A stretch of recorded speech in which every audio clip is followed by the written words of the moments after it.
Hi, I'm Natasha Watley. I'm a senior at UCLA, and I play shortstop. I was a member of the 2002 women's national team. We won the world championship, and I'm hoping to make a spot on the 2004 Olympic team. I'm the leadoff batter, and I enjoy it because I get to set the tone and get momentum on our side. Winning the national championship in my senior year would be incredible. It'd be awesome. It'd be great. Just to walk.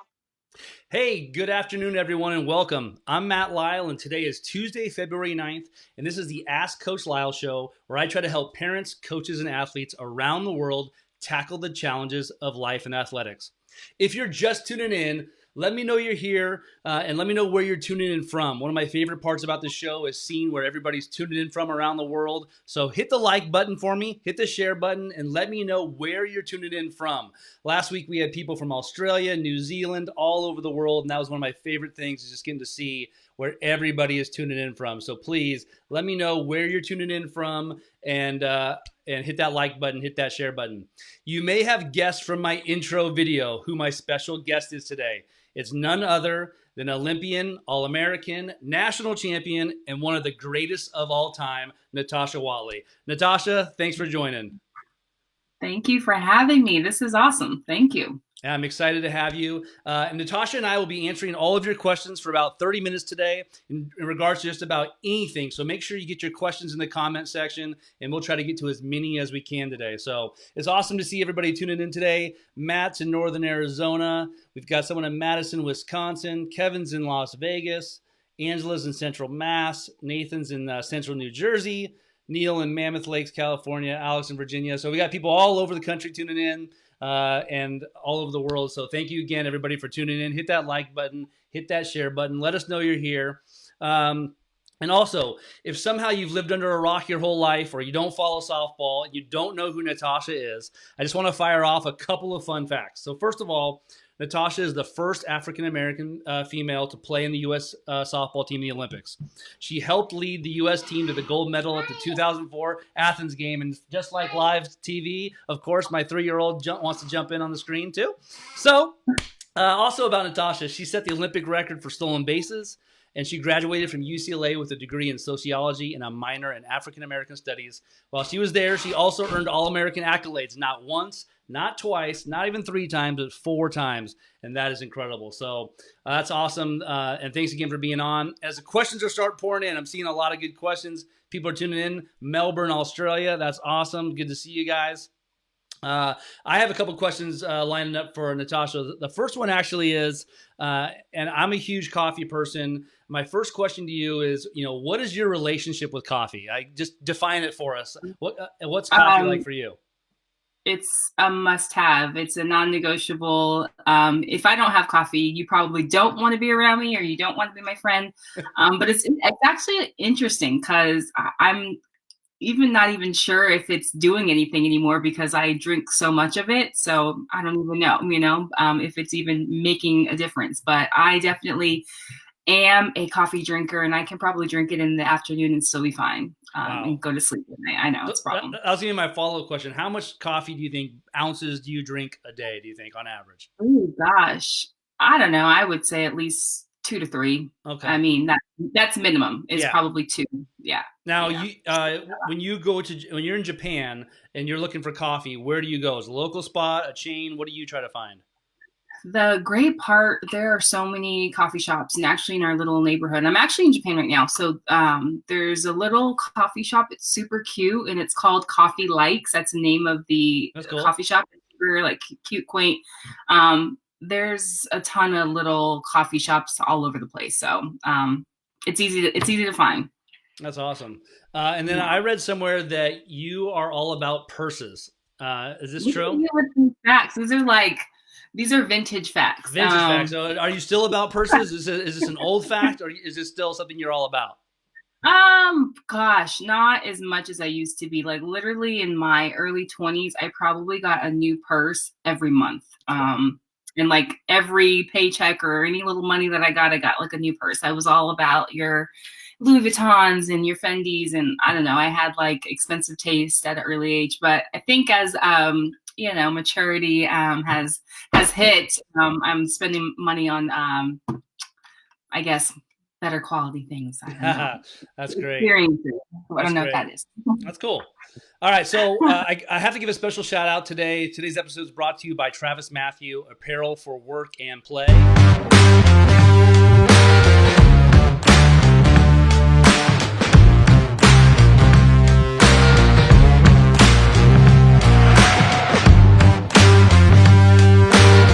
You can check out Travis Matthew at travismatthew.com. If you're checking in for today's episode, this is the Ask Coach Lyle Show with my special guest, Natasha Watley, answering your questions. And we've already got a bunch rolling in, so get your questions in and let us know again where you're tuning in from. Martin's tuning in from Prague, Czech Republic. We've got someone from New York. So we got people all over the world. Jose's in Costa Rica. Shane's in Melbourne, Australia.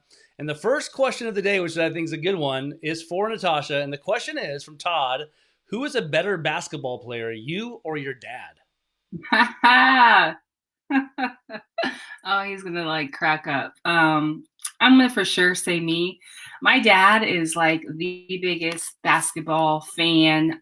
He was dying for me to play basketball. And I think that's why I gravitated towards softball, just resisting anything that he wanted me to do. And so that's probably, he saw how good I was, and that's probably why he wanted me to continue to play. So I'm going to go with me. That's a great question. That's funny. That's really funny.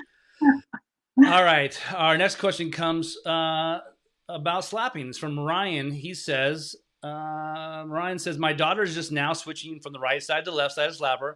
What recommendations do you have on where to start? We just started watching your 3-step videos yesterday. Thanks.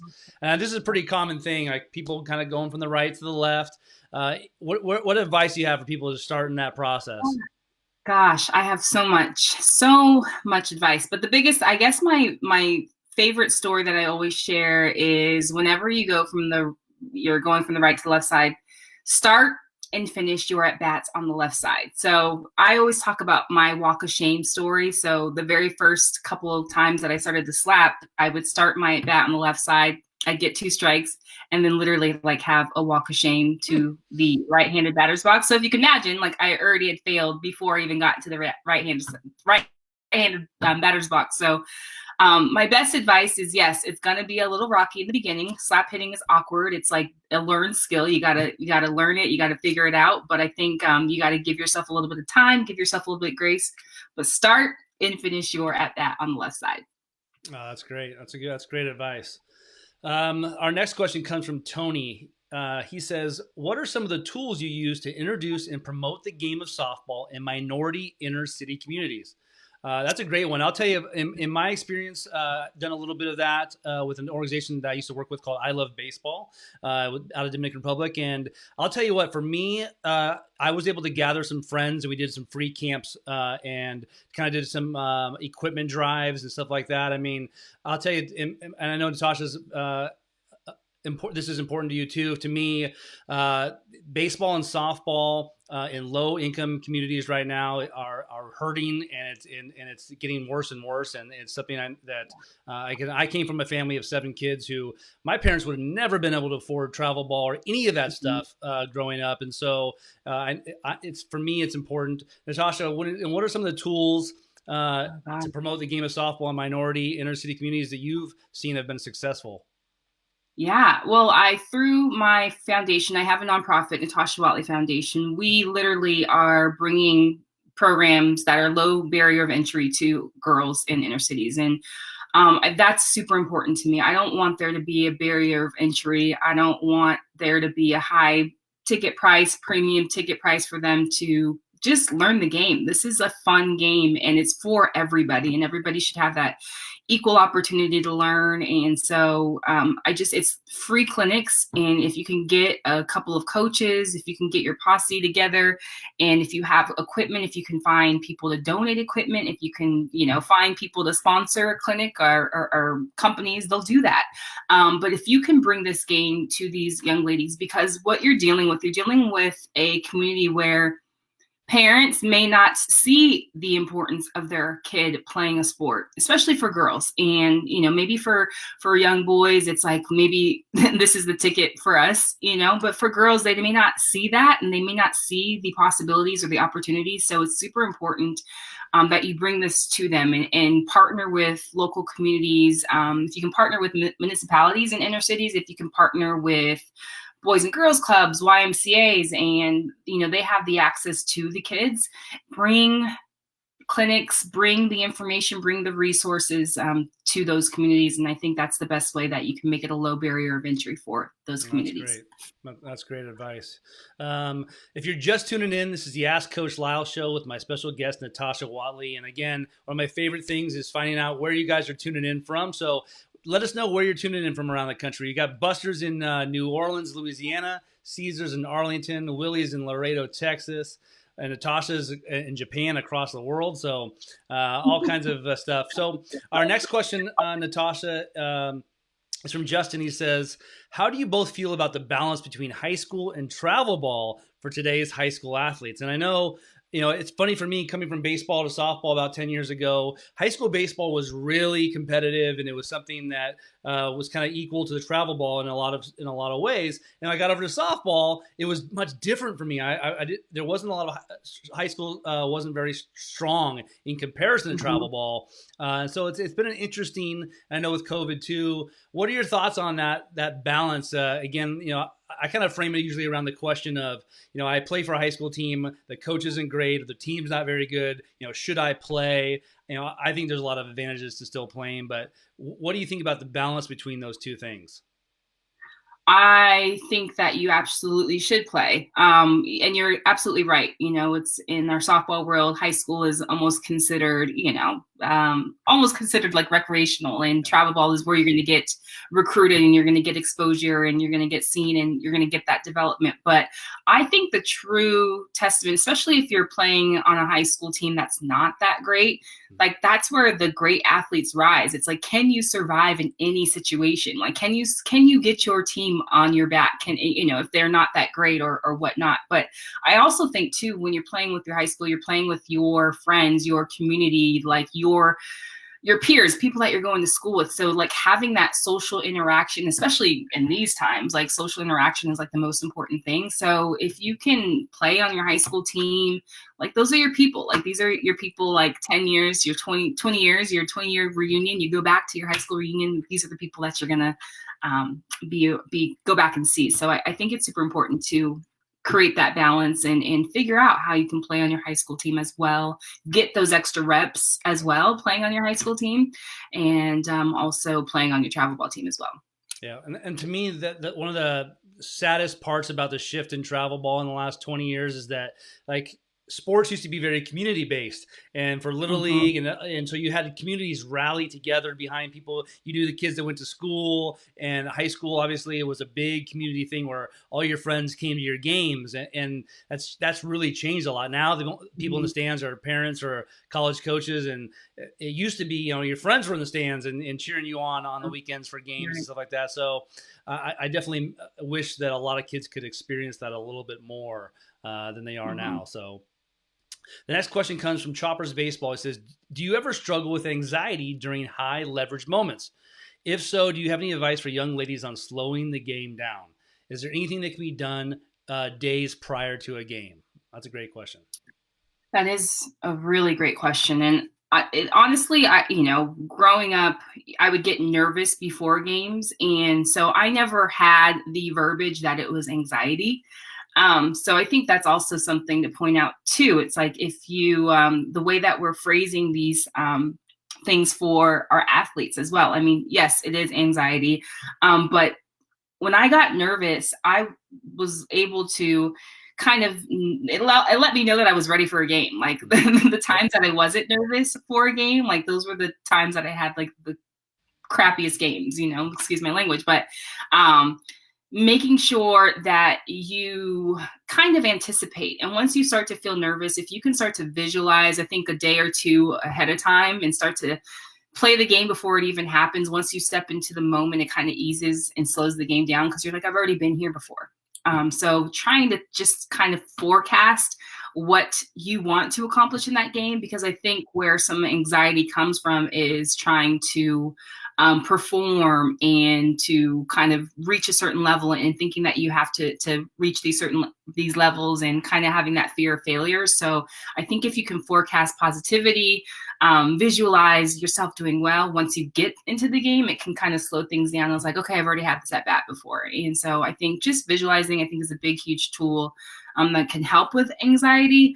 But anxiety, I guess, is, the fear of the future. And so it definitely is anxiety. It's just, I never had that verbiage. And so I never thought my nervousness was something like that high level. When you hear anxiety, it's like, ooh, gosh, like, it seems like it's a huge, huge big deal. But definitely, I mean, nervousness, same thing. I think that allowed me to think and know I was ready for the game. I think that the medical term when we were growing up was just butterflies. I think that's what you right. used to say, butterflies. I got butterflies before the game. So, hey, Tito asked a good question here. He says, aside from analytics, what has changed the most in softball since your earlier playing days? What do you think the game? How much has the game changed? Like everything. Analytics. Let's talk about the technology in like bats and technology to like just analyze, like be able to visually see myself in video. I mean, we didn't have that. We had to pop in the VHS tape, maybe, I think the coaching is definitely better. A lot of more athletes are sticking around and coaching. And so I just think the IQ of the athlete at a younger age is much higher. I think even from my perspective of being an African American, our game is becoming more diverse, and I love that. That makes me happy to see. There's a lot of different. The game is much, and the saying is, you want to leave the game better than you found it, and I definitely think that the game is much, much better than when I found it, for sure. Yeah, I'll say, like, from my experience growing up in softball, I didn't really watch softball, didn't know about it. But when I did see box scores or I saw softball, I felt like it was like 19 inning games and it was a 1-0 ball game. If I ever saw a score. So I always thought in the back of my mind, without even watching the sport, I was like, man, these games are like 15 to 20 innings and no one scores. And then when I've gotten to, even this is the last about 10 years I've been in softball now, the offense in the game has been incredible in the sense of the scores in the World Series. You have double-digit scores. I feel like you just didn't see a lot of that back in the day, I guess. So Totally. Yeah. I agree. Mike asked this question, and I'm going to kind of expand on Mike's question. Is there a hitter Natasha would not try to teach or convert to a slap hitter? Would she try to convert a hitter like Kelly Kreshman or Lauren Chamberlain to a possible slap hitter? And I would say, I would kind of expand on that. What do you think? Is there a hitter that, or a style of hitter, or someone that you would say, hey, this is not someone I wouldn't try to convert it? Because I come across a lot of parents that have right-handed hitters who maybe they've been struggling, and they're like, oh, I have a little bit of speed, I'm going to switch them to the left side. Any thoughts on that whole process? Yeah. And how you would identify that? Right. I mean, you gave me a great example. So for the record, Kelly Kreshman can slap, and she does slap. And I think that she leverages it in like the moments when she needs it the most, and when it's not necessarily if she's struggling, it's if it's pairing towards a pitcher. But to answer your question, there are athletes that I would not turn. I would not turn a Lauren Chamberlain. The girl is the leading home run hitter in NCAA history. So I would never turn her to the left side. That would not do her justice. I love Lauren Chamberlain, and she doesn't have speed. So speed is a big part of it. I think she'd be okay with me saying that.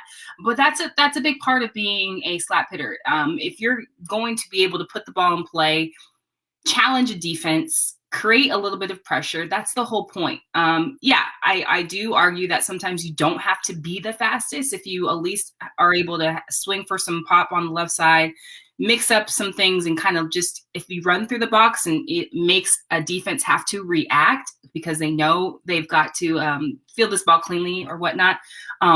There are some people that I would not turn. So it's not all based on, every single athlete I see, I'm like, you should be a slap hitter. Definitely someone who's got some speed, who's athletic, who's agile, got good hand-eye coordination. Those would be great to turn to the left side. That's awesome. All right, the next question, it's a slapping question that I'm going to steal this time. It says, in your opinion, is 100% slapper still marketable? Or do girls still need to also work hitting away to develop and work on power? So I'm going to steal a part of this question from you a little bit. From a college coach's perspective, here's what I'll tell you. If a slapper can get on base and cause havoc and steal bases, they are 100% still marketable and very recruitable. I would tell you that last year at Fresno State, we had a slapper who was the Mountain West freshman of the year, broke the stolen base record, but she didn't really swing away. And we worked a lot on that. And she hit some home runs last year. And so for me, when it comes to slappers, if they can also power slap or swing away, and they can look out of the defense and make decisions, or you're the defense and you don't know if this person's a slapping, they're going to swing. To me, as long as they're not one-dimensional and they're just like a soft slap and run type, I think I think those types, again, at the end of the day, if you can get on base and cause havoc, I don't care how you can do it. But if you can add some things, a swinging away, a power slap, and the defense doesn't know what's coming, that to me is the most dangerous people out there. So what do you think? Are slappers still marketable in the game?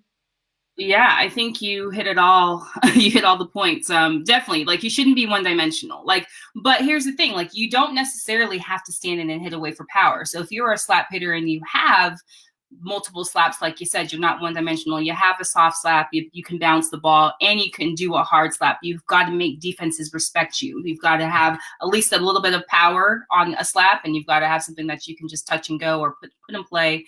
And maybe be able to put down a bunt a couple times. So you can be a predominantly slapper, but you've got to have a couple dimensions. But obviously, you're going to elevate that athlete to that next level and make them more of a threat if they can actually stand in and hit away too. Because now you've got more options and more things to pair for different situations, different pitchers, different defenses, different surfaces. So I think you can have a slapper be predominantly just a slapper, but they've got to have a short game and a power game that they can do off of their slaps. That makes sense. All right. If you're just tuning in, we've got a few minutes left. Let us know where you're tuning in from. Again, it's great to see. We got Joe in Long Island. We've got Josh in Fort Wayne, Indiana.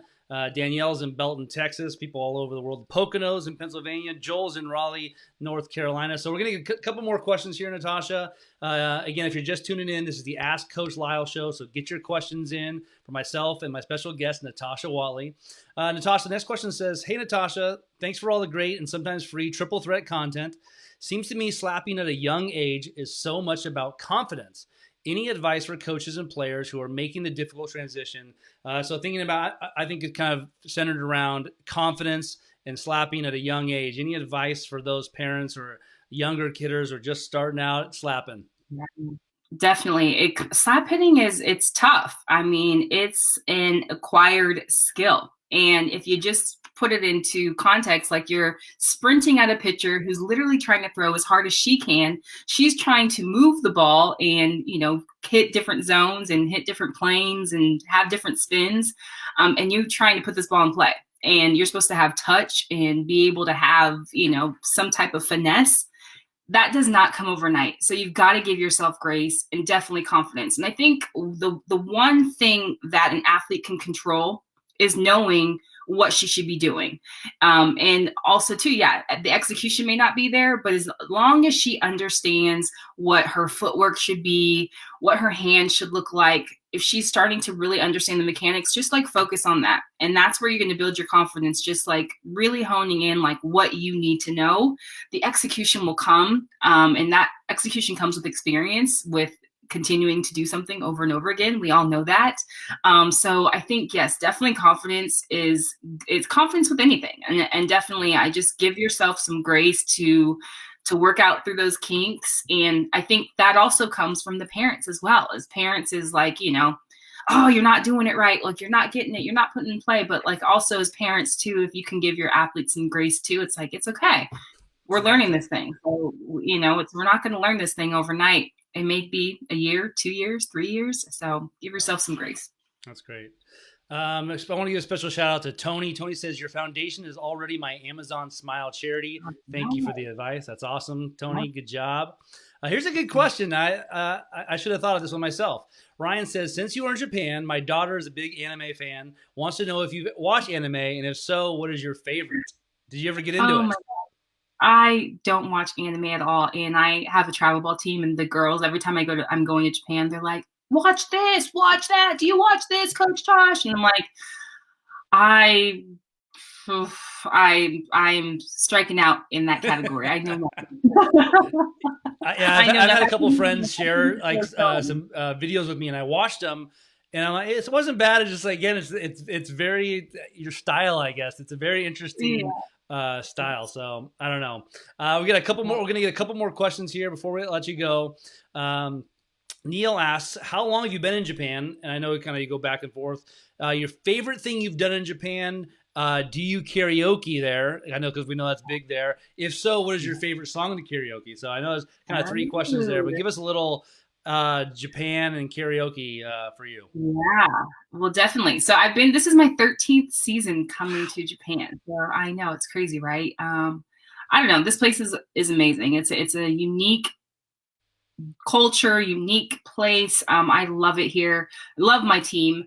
But karaoke for sure. Like, that is like one of the first things when we first came, the team took us to dinner, and then we went to karaoke. So like, karaoke is very popular here.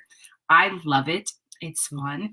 And it's like actually kind of fun. Like, just like on an off day, Monica and Ab and I were teammates here. We would just go and go sing karaoke.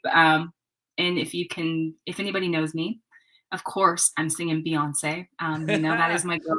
Anything Beyonce, I am belting it to the best of my abilities. May not sound like her, but I do what I can. That's awesome. While she's not here, let's talk about Monica for a second. What would you say Monica's go-to karaoke song when she opens the book, or she already knows ahead of time? Where does she go? She doesn't have a go-to. Really? She's like, well, and that's what's actually really neat about Monica. Monica has like a wide range of music that she listens to. She listens to everything. So you can't put her in a box in the music category. Like, I'm very predictable. You already know what my go-to is. She doesn't really have a go-to. That's funny. All right, we got two more here. It says, Kristen asks, tips for hitting the change up and staying in the box as a slapper. I'm going to tune into this one too. Oh, yeah. Well, timing is everything. So especially the one thing too, if you know you're facing a pitcher who has multiple speeds and she's throwing a lot of off speed, you always want to time your slaps for the slowest pitch, because the go-to rule for slap hitting, late is on time. So if anybody's blowing smoke by me and I'm just fouling it off, like, I'm good, because we want to be late. Late's on time. So I always want to make sure I'm timing myself for that slowest pitch and anticipating that. So starting as late as possible is always going to help you. And so great drills are always just getting in that crossover position and just being super comfortable and hitting in that position. So even, you're going to be crossed over and you're coming up on that back leg and making contact off of only on one leg. If you can hang in that crossover, so every time I see off speed, I want to try to hang and try to think about going left side if I can, and just tap and go. So even if I see something slow, I want to kind of slow down my hands as well. Because as a slap hitter, we're just literally just trying to put the ball in play. We want to create some pressure on some defense and try to get some hang time, let the ball travel as much as we possibly can. That's good. That's really good advice. All right, maybe one of the last ones here. Mike asks, what are your opinions on the new slapping rules regarding the footwork? Good, bad, or indifferent on these new rules? Yeah, I think it's good. I'm all for it. I definitely think it challenges slappers to stay in the box, but I also think we've got to challenge the battery. I mean, now we're talking about strike zones. We've got to keep the strike zones honest, because if you're going to call it off the plate 10 feet, then I want to go and get it, So I think it's got to go both ways. So that's me, the slapper, talking. But I'm all for it. I'm all for the challenge. I definitely didn't have to go through or, abide by that rule. Those rules are as of recent. And so I definitely think it steps up the slapper's game in terms of her footwork, her steps, making sure that she's staying in the box. But I think on the flip side, let's keep those pitchers and catchers honest, and more so the umpire it's not necessarily pitchers and catchers. It's more so the umpire, keeping the umpire honest. True. Very true. Okay, Natasha. So we touched on it for just a second. I know that you have the Natasha Watley Foundation, and it's about empowering young women and making healthy lifestyle choices and developing self-esteem and leadership. Before I let you go, tell us a little bit about if I want to follow you more or get to know you a little bit more, or I want to know more about the Natasha Watley Foundation. Tell us a little bit about where can we find it and how can we get involved. Yes, well, there's a ton of ways. So even like one of your viewers is on Amazon. I forget the Amazon Prime. You can pick us as Amazon Smile. I was like Amazon Prime. You can pick Natasha Watley Foundation as one of your charities. But yes, you can find us on Instagram. But honestly, like we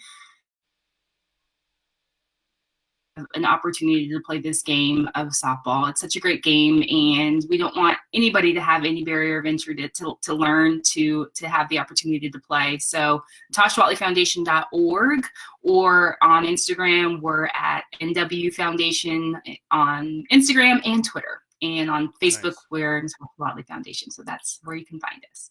All right, so everyone do me a favor today. Before you do anything else, go follow those on Twitter and Instagram. Check out the Natasha Watley Foundation, and if you're looking to get involved, I think it's a great foundation to get involved with. And before you leave, Natasha, everyone who's following, everyone who's been watching today, I know we've had over 5,000 people tuning in live today. Do me a favor, before you leave today, hit the like button, hit the share button, the retweet button, whatever you're watching this on. Share it out there so when this is over, other people can go out and watch these great questions and answers that Natasha helped me answer today. So Natasha, thank you again for spending the time with us and answering lots of questions. And I appreciate you taking a lot of the questions off me today. A lot of slapping questions, a lot of good questions for you. It made my job easy today. So I just kind of had to smile and nod. So thanks again for being on and sharing. Thank you so much for doing this. This is great. Thank you. Awesome. Well, we'll have to have you on again. I appreciate you. And everybody have a great rest of your week, and we'll see you soon. All right. All right. Bye-bye.